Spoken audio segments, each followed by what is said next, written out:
Olá, você vai acompanhar agora mais um episódio do podcast Opinião do Especialista, um conteúdo da Academia Digital Einstein. Eu sou Fernanda Gushkin, aluna da Fixai, e hoje vamos falar sobre diversidade e inclusão na área da saúde. Para isso, convidamos o Santiago Narinho, especialista em diversidade, equidade e inclusão do Einstein, com ampla experiência em colaborativas de melhoria de larga escala na América Latina, juntamente com o IHI, além de organização estratégica e treinamento sobre antirracismo dentro de organizações do Brasil e Estados Unidos. Santiago, muito obrigada pela presença. Obrigado por me chamar aqui. Um prazer estar aqui com vocês. Prazer é nosso, Santi. Primeiro, a gente gostaria de entender, com base na sua experiência de projetos de saúde no Brasil, Estados Unidos, Colômbia, Equador, o que você percebeu quanto à necessidade de discutir sobre diversidade e inclusão desde o delineamento estratégico de projetos?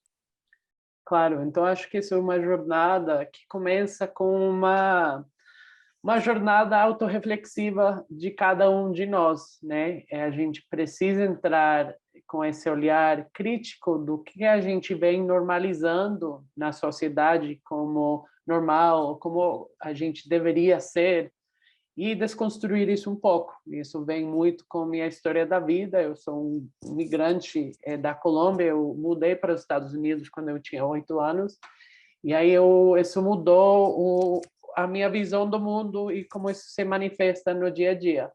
Eu mudei de classe social, fui racializado nos Estados Unidos, então isso cria um impacto muito forte em como a gente vê o mundo. Então, essa história pessoal me ajudou a criar um olhar crítico aos sistemas onde eu vivo.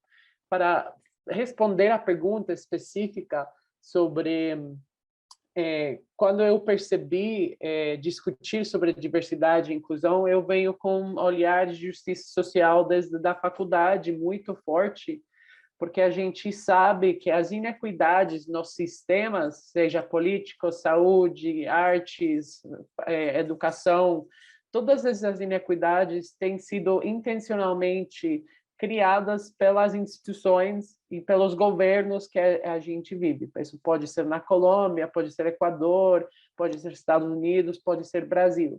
Então, é por isso que a gente precisa desconstruir e entender a história que tem criado essas inequidades. Quando a gente usa a ciência da melhoria, a gente sempre fala que cada sistema é perfeitamente criado para obter os resultados que obtém. E as inequidades no sistema é, de fato, essa mesma análise. A gente não consegue olhar só para a meritocracia do Brasil, dos Estados Unidos, isso foi porque as pessoas não conseguiram trabalhar máximo para atingir os mesmos resultados. De fato, foram instituições que criaram essas circunstâncias onde a gente vê as inequidades na saúde tão radicais na América Latina e no Brasil. Então, quando a gente fala sobre equidade, diversidade e inclusão, a gente precisa não esquecer do quanto isso é sistêmico. A gente sempre fala que a equidade é o irmão esquecido da qualidade, porque sem equidade a gente não vai atingir qualidade. E a gente vê isso muito em muitos projetos de melhoria que tem uma intencionalidade muito grande em fazer melhorias em sistemas, reduzir as infecções, etc.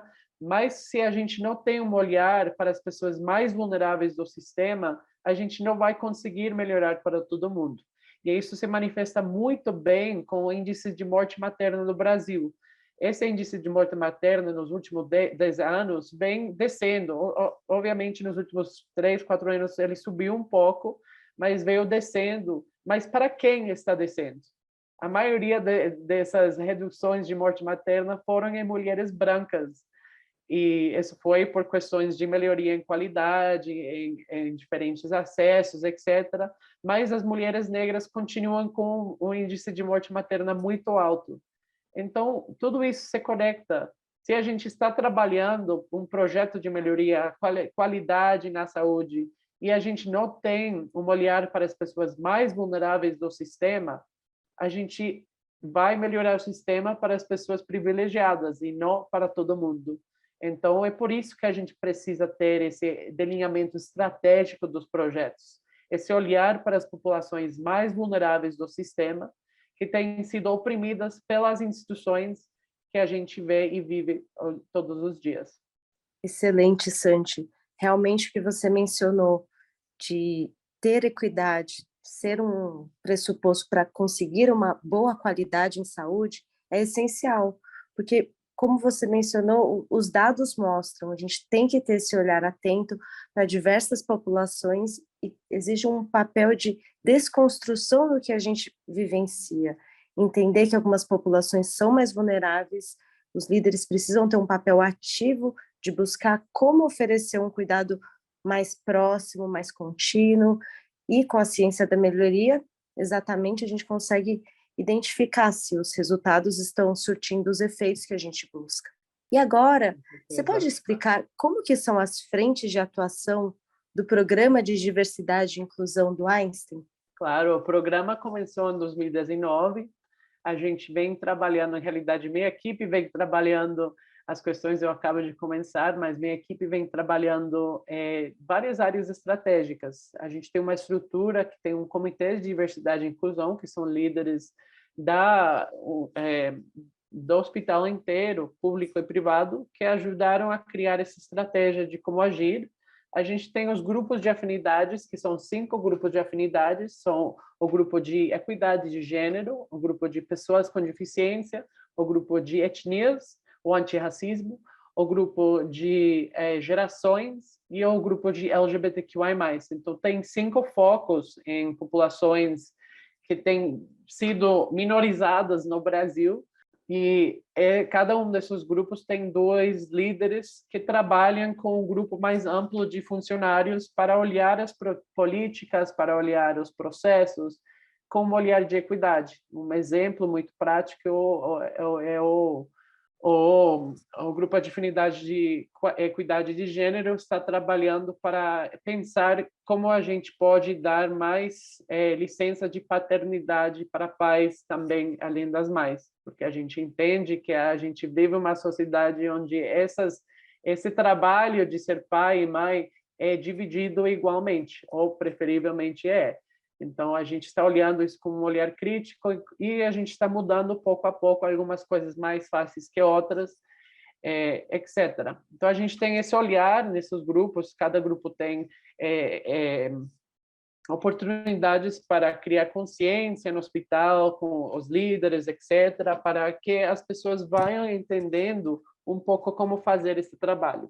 A segunda parte da estratégia que vem sendo feita é um pouco mais na recrutamento e contratação de pessoas diversas. Então, a gente tem uma cota de pessoas com deficiência, que a gente ainda não chegou, mas a gente vem trabalhando muito nos últimos 2 anos para chegar. A gente contratou 200 e poucas pessoas só nesses 2 anos, que são pessoas com deficiência, comparado aos últimos 5 ou 6 anos que a gente não tinha nem esse número. Então, a gente vem avançando muito nessas áreas, em como recrutar, como criar confiança com diferentes atores que trabalham com essas comunidades, e a gente também faz isso com a população negra, especialmente com o olhar de chegar até a população negra que é formada, que tem as qualificações, e que eles e elas se vejam que pertenecem e podem aplicar e podem trabalhar no Einstein. Então, esse tipo de trabalho a gente vem fazendo.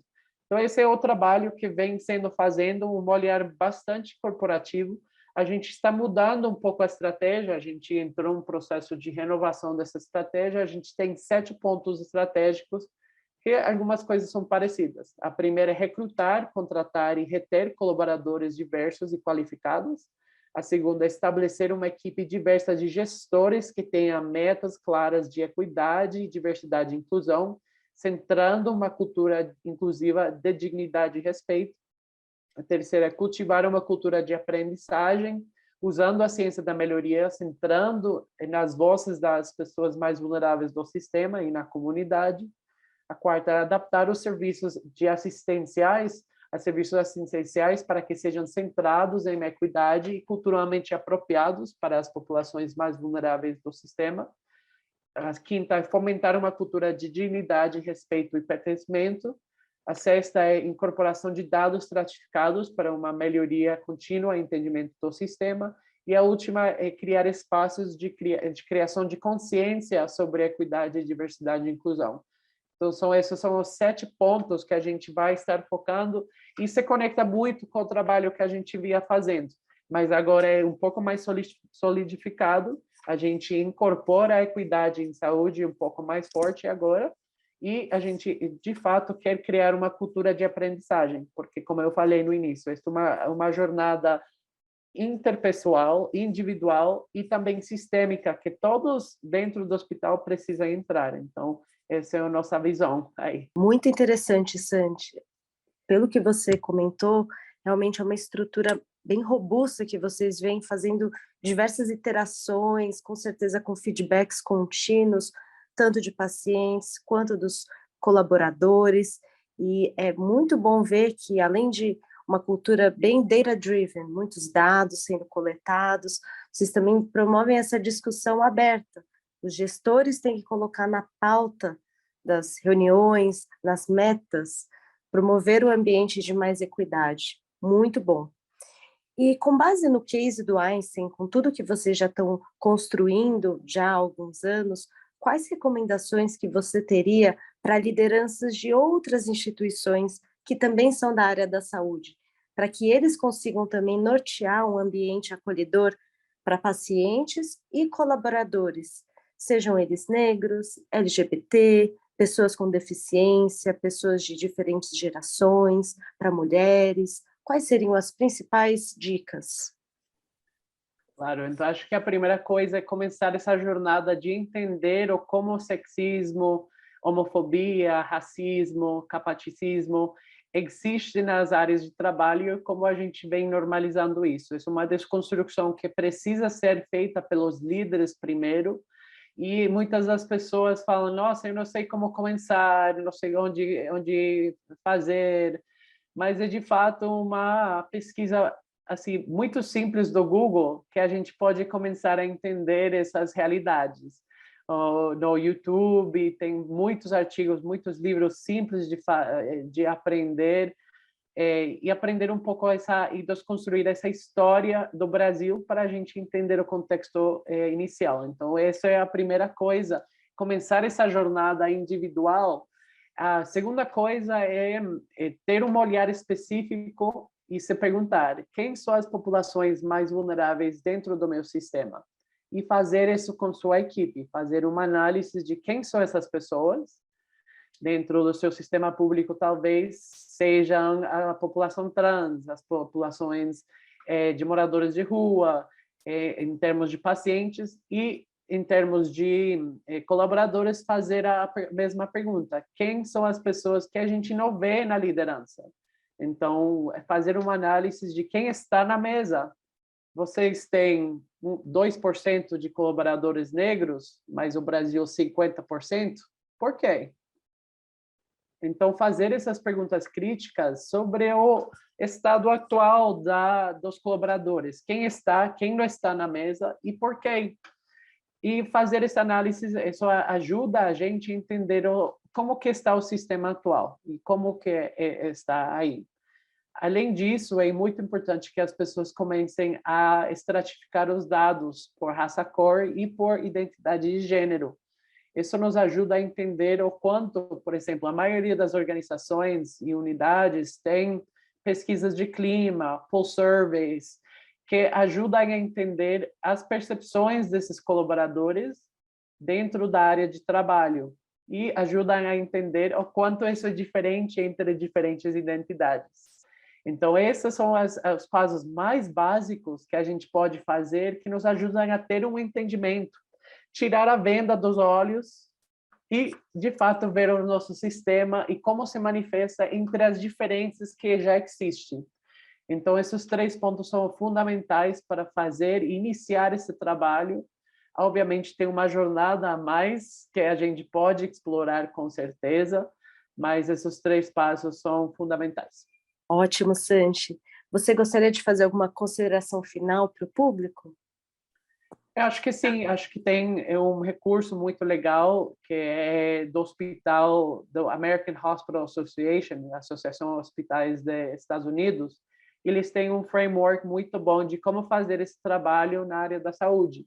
Eles têm 6 componentes que acho que ajudam, se conecta muito com a última pergunta, e o primeiro, uma atenção ao paciente culturalmente apropriada, então ouvir dos colaboradores, ouvir dos pacientes, e ter um olhar específico para essas populações vulneráveis que já foram identificadas e aprender e codesenhar soluções com eles e elas. Vocês estão se sentindo bem? O que vocês precisam? Como tem sido a sua experiência? Vocês acham que o racismo, o sexismo, a homofobia se manifesta nas áreas de trabalho?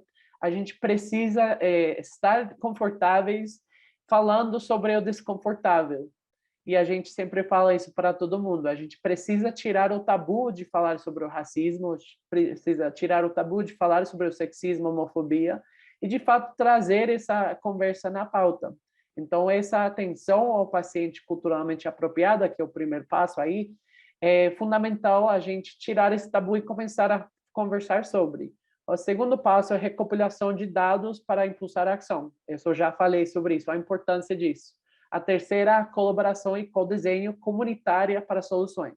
Então, como vocês estão entendendo as necessidades das pessoas com quem vocês atendem e com quem vocês trabalham? Essas duas são muito importantes. E como vocês podem codesenhar com esses grupos?